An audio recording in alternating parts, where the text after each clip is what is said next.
I'm 85 years old, and I need to tell you something that's going to make some of you uncomfortable.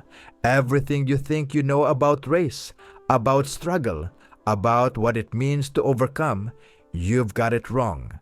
And the people who should be telling you this, your parents, your teachers, the activists, the politicians, they're either not telling you the whole truth or they don't know it themselves. You see, I spent the first 62 years of my life believing things that nearly destroyed me. I carried anger that poisoned everything I touched. I built walls that kept out the very people who could have helped me. I let bitterness define me until I couldn't see past it anymore. But at 62, something happened that shattered every belief I'd held about who I was and what my life meant. And what I discovered in the 23 years since has completely changed how I see everything. Race, identity, success, what it means to be a man in this world. But before I tell you what happened, I need you to understand something. The reason I'm making this video isn't to lecture you or to make myself feel wise. I'm making this because I'm running out of time, and there are things you need to hear before it's too late. Not for me, for you. At 62, I had what they call a reckoning. That's a polite way of saying my whole world fell apart. I'd spent 6 decades being angry, righteously angry, I thought. Angry at a system that had treated me like I was less than human. Angry at opportunities I never got. Angry at having to work twice as hard for half as much. Angry at watching mediocre people sail past me because they had the right skin color. And you know what? I had every right to be angry, every single right. But here's what nobody told me. Being right doesn't make you free. Being justified in your anger doesn't mean that anger isn't killing you. I was so focused on what had been done to me, on how unfair it all was, that I stopped seeing what I was doing to myself. I was 62 years old, and I realized I'd been carrying rage for so long that I didn't know who I was without it. The anger had become my identity. It was the lens through which I saw everything, every interaction, every setback, every disappointment. I filtered it all through that anger, and it was eating me alive. Let me take you back. I was born in 1939 in the South. If you know your history, you know what that means. Segregation wasn't just a law, it was the air we breathed. I couldn't drink from certain water fountains, couldn't eat at certain restaurants, couldn't go to certain schools, had to sit in the back of the bus, use the colored entrance, know my place. And when I was 7 years old, I watched 3 white men beat my father in the street because he didn't step aside fast enough when they walked past. He was a proud man, my father. Worked 2 jobs to keep us fed, never missed a day of work in his life. And I watched them beat him while people walked by and pretended not to see. That day, something hardened in me. I learned that the world was divided into those who had power and those who didn't, and we didn't. So I learned to be angry. I learned to be watchful. I learned to expect the worst because the worst usually came. When I was 17, I moved north. Thought things would be different. They weren't. Different rules maybe, but the same game. I couldn't get hired for jobs I was qualified for. Couldn't rent apartments in certain neighborhoods. Couldn't walk down the street without people clutching their purses or crossing to the other side. I worked construction for 30 years. Back-breaking work. Came home every night exhausted, barely able to move. And I watched white guys I'd trained get promoted while I stayed in the same position, year after year after year. I told myself it was because of racism, and I was right.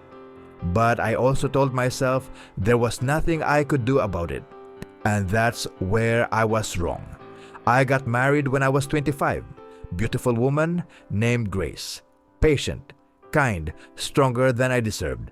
We had 3 children, 2 boys and a girl. And I tried to be a good father, I really did. But the anger I carried, it leaked out. It poisoned things. I'd come home from work and I'd be tense, ready for a fight. If my kids came home upset about something that happened at school, I'd immediately assume it was racism.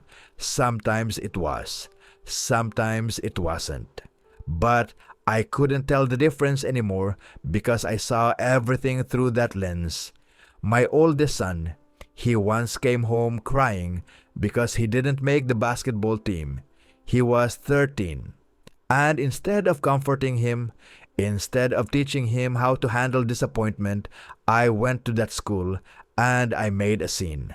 I accused the coach of racism, made my son's life harder, made him a target. He never forgave me for that, not really. He's 60 now, and we barely talk. Grace tried to tell me. She'd say, "You're letting this consume you. You're letting them win." And I'd tell her she didn't understand. I'd say I was fighting for our children, fighting for our dignity, fighting for what was right. But I wasn't fighting. I was just angry. There's a difference. Fighting requires strategy, discipline, a clear goal. Anger is just noise, just heat with no light. And it burned through everything good in my life. My marriage struggled, my kids grew distant, my health deteriorated, high blood pressure, ulcers, constant tension headaches. My doctor kept telling me I needed to find ways to manage stress, but I couldn't let it go. The anger felt like the only thing I had. Like if I let it go, I'd be betraying everyone who'd suffered. I'd be saying it was all okay, that the injustice didn't matter. When I was 62, Grace got sick. Cancer, aggressive, fast-moving. We had maybe 6 months from diagnosis to when she passed. And in those 6 months, lying in hospital beds, sitting through treatments, facing death, she said something to me I'll never forget. She said, "I don't want to die knowing you're going to spend the rest of your life angry. I want to die knowing you're going to live." I didn't understand what she meant at first, but she explained it. She said, "You've been so focused on what was taken from you that you never saw what you had. You had a family who loved you. You had children who needed you. You had me. And you were always somewhere else, always fighting ghosts, always preparing for the next battle. And meanwhile, life was happening and you were missing it." She died on a Tuesday morning. I was holding her hand, and when she took her last breath, something in me broke. Not broke open, just broke. I sat in that hospital room for hours after she was gone, and I realized I'd wasted it. Decades of my life. Not because of what racism had done to me, but because of what I'd let it do to me. I'd given it everything. My peace, my joy, my relationships, my health. I'd handed over my entire life to anger and called it justice. Here's what nobody tells you when you're young and you're facing real injustice, real discrimination, real hatred. You have every right to be angry. You should be angry. The system is rigged. The playing field isn't level. You will face things that aren't fair, that aren't right, that shouldn't happen. But anger is like fire. It can keep you warm or it can burn your house down. And the difference is what you do with it. After Grace died, I had to figure out how to live. And I realized I didn't know how. I'd spent 62 years in a defensive crouch, always ready for the next slight, the next injustice, the next fight. I didn't know how to just be. So I started trying to learn. And what I discovered shocked me. I discovered that I'd been wrong about so many things. Not wrong about racism existing. That's real. Always has been. Probably always will be to some degree. But wrong about what that meant for my life. Wrong about how much power I'd given it over me. I'd let the worst parts of society define me. I'd let racist people and racist systems determine my emotional state every single day. I'd given them that power. Nobody took it. I gave it away. I started meeting with a therapist at 63 years old for the first time in my life. And she asked me a question that changed everything. She said, "What would your life look like if you stopped waiting for the world to be fair?" I got angry at first. I said the world should be fair. She said, "Yes, it should, but it's not. And while you're waiting for it to be fair, while you're angry that it's not fair, your life is passing by. So what would it look like if you just lived, not in denial of injustice, but in spite of it?" That question haunted me for weeks because I realized I didn't know. I had no idea what my life would look like if I wasn't angry all the time. The anger had been my identity for so long that without it, I didn't know who I was. So I started experimenting. I started saying yes to things I would have dismissed before. I joined a community garden, met people from all walks of life, different races, different backgrounds, and you know what I discovered? Most people aren't evil. Most people aren't racist in their hearts. Most people are just trying to get through their own struggles. Now, don't misunderstand me. Systems of oppression are real. Institutional racism is real. But individual people, most of them are just people. Flawed, struggling, trying to do right, and often failing, but not monsters. And when I stopped treating everyone as potential enemies, when I stopped assuming the worst, something shifted.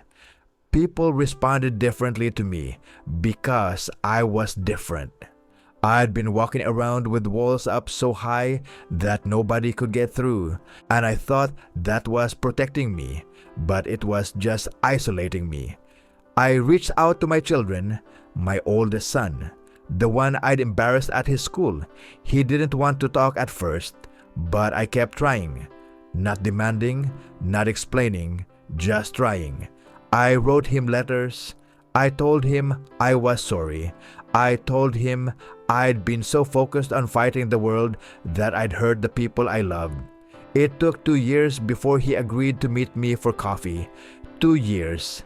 And when we finally sat down, he had tears in his eyes. He said, "Dad, I never doubted you loved us, but I always felt like you loved your anger more." That broke me, because he was right. I'd love my righteous anger more than I'd love being present for my children. I'd love the fight more than I'd love the life right in front of me. I'm 85 years old now. I've lived through segregation, through the civil rights movement, through decades of progress and setbacks. I've seen things change, and I've seen them stay the same. And here's what I know. The struggle is real. Racism is real. Injustice is real. But you have a choice in how you carry it. You can carry it like a weight that crushes you, or you can carry it like fuel that moves you forward. And the difference isn't about denial or acceptance of oppression. It's about where you put your focus. I spent 62 years focused on what I couldn't control. The bigots, the systems, the people who saw me as less than. And all that focus did was make me powerless. Because I'd given all my power away to them. They determined how I felt. They determined my emotional state. They determined my quality of life.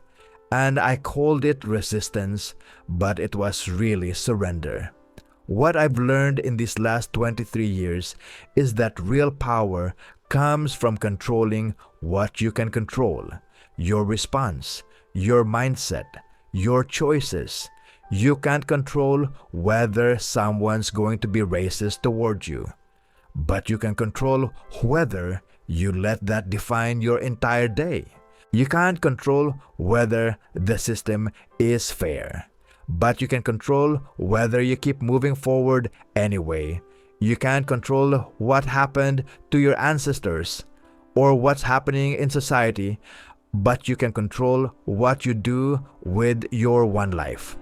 I see young people today, particularly young people of color, and I see them making the same mistakes I made. I see them carrying rage that's going to eat them alive. I see them defining themselves entirely by their oppression. I see them giving all their power away to the very systems and people they claim to oppose. And I want to tell them, you're doing it wrong. Not the fighting, fight. Absolutely fight for justice, for equality, for what's right. But fight with strategy, with discipline, with joy still in your heart. Don't fight from a place of constant anger, because that anger will consume you long before you change any systems. Here's what I wish someone had told me when I was 25. Your rage is valid, but it's not a life strategy. You can acknowledge the injustice you face without letting it become your entire identity. You can be proud of who you are without defining yourself solely by your struggle. You can fight for change without sacrificing your peace. The people who hurt you, who discriminate against you, who treat you as less than, they don't think about you when they go home at night. They're not losing sleep over you.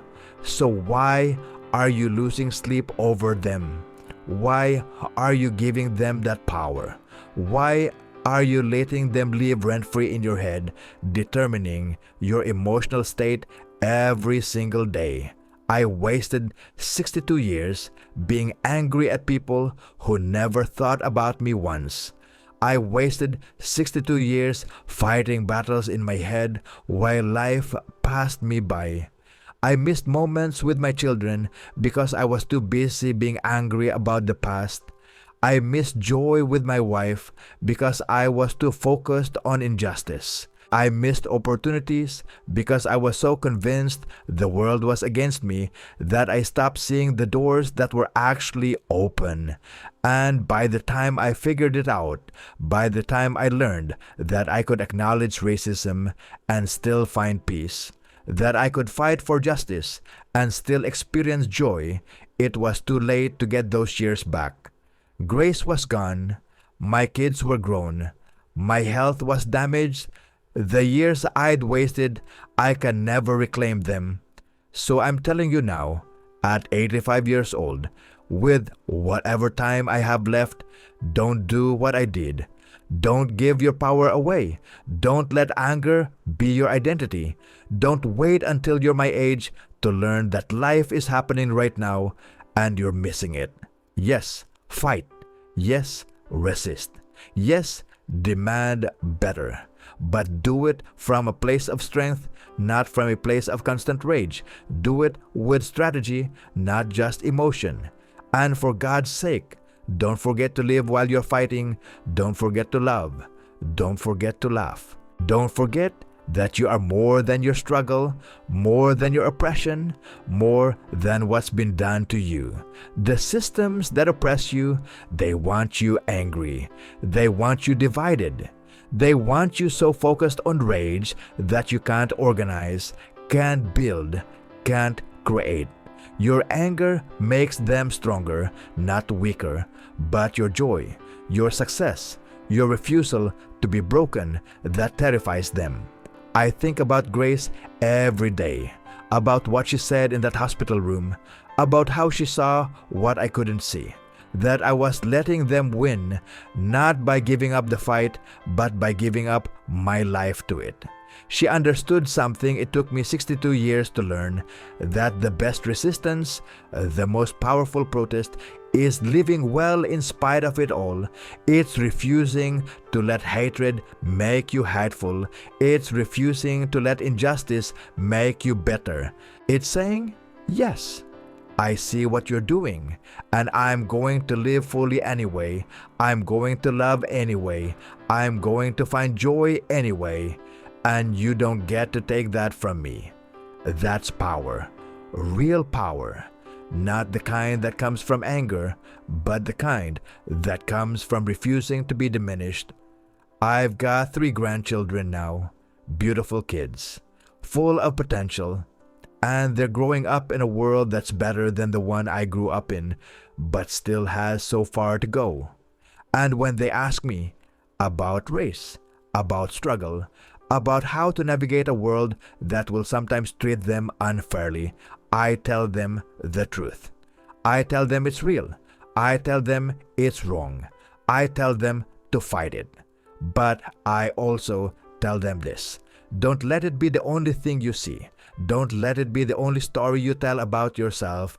You are brilliant, talented, capable, worthy. Not despite your race, but including it. You are whole people with full lives ahead of you. Yes, you'll face injustice. Yes, you'll have to work harder sometimes. Yes, it's not fair. But don't wait for fair. Don't wait for perfect. Don't wait for everyone to see your worth. Know your worth, live your worth, and keep moving forward. The thing about anger is that it feels righteous. It feels like power.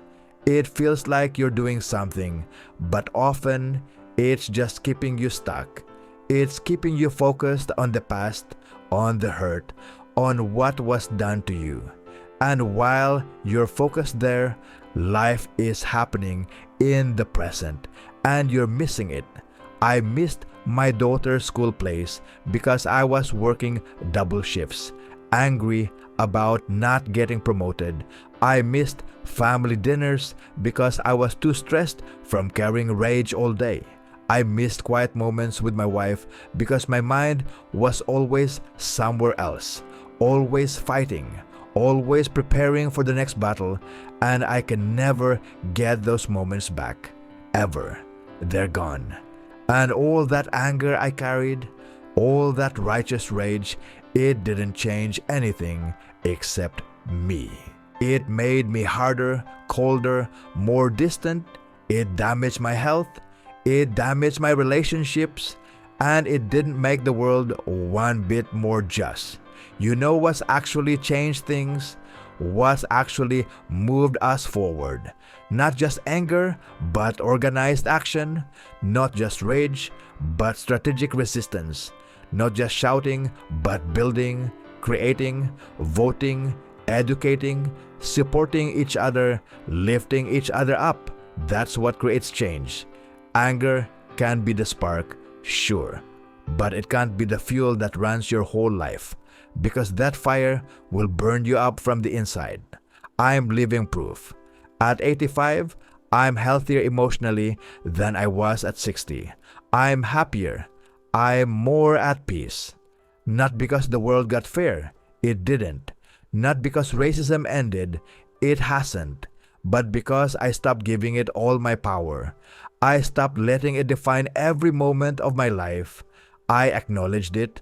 I call it out when I see it. I support efforts to change it. But I don't carry it like a 200-pound weight on my back every single day. And that's made all the difference. If you're young and you're angry about injustice, I understand. I was you. If you're carrying rage about how you've been treated, I get it. I carried that same rage for 6 decades, but I'm begging you, learn this lesson faster than I did. Learn that you can fight without destroying yourself. Learn that you can demand justice without sacrificing joy. Learn that your life matters too much to spend it entirely focused on what's wrong.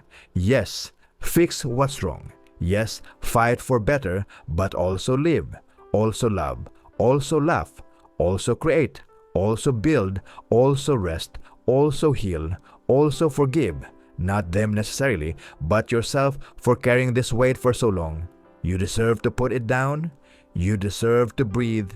You deserve to experience the fullness of life, not just the struggle of it. I'm 85 years old. If I'm lucky, I've got maybe 5 or 10 more years, maybe less. And I'm okay with that because these last 23 years since I learned this lesson have been the richest years of my life. Not because circumstances got easier, not because I suddenly had more money or status or respect, but because I learned to live in spite of the struggle, not just through it. I learned that my humanity isn't defined by how others treat me, but by how I choose to move through the world.